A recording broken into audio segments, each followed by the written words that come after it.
د سرپرست حکومت مشرتابه په خپل اختریز پیغام کې مسؤلین د خلکو په خدمت کې له لټۍ او یو د بل په کارونو کې له مداخلې منع کړي او پر دې سربیره زده کوونکو محصلینو ته د زده کړو په پاملرنې سپارښتنه کړې.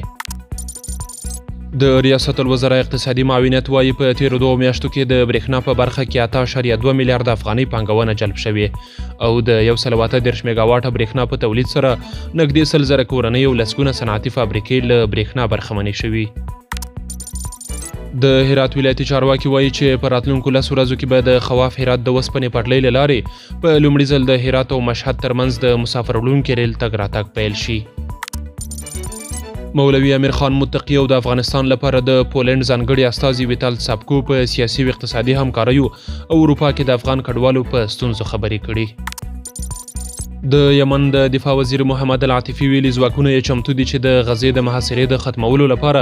د صهیونیستي رژیم پر وړاندې خپل عملیات نور هم پراخ کړي. سپینه ماڼۍ وایي د ایران د اټومي پروګرام په اړه یې دغه هیواد ته د منلو وړ وړاندیز استولی او که انکار وکړي له جدي پایلو سره به مخ شي، خو ایران بیا ویلي د خبرو هرکلی کوي او د چا فشار ته نه تسلیمیږي. او وروستی خبر دا چې د امریکا د بهرنیو چارو وزارت پخواني ویان میتیو میلر اعتراف کړی چې اسرائیلو د غزې په جګړه کې جنگي جرمونه ترسره کړي او امریکا د اسرائیلو د دې کار د نه مخنیوي سربیره ملاتړ هم کړی دی.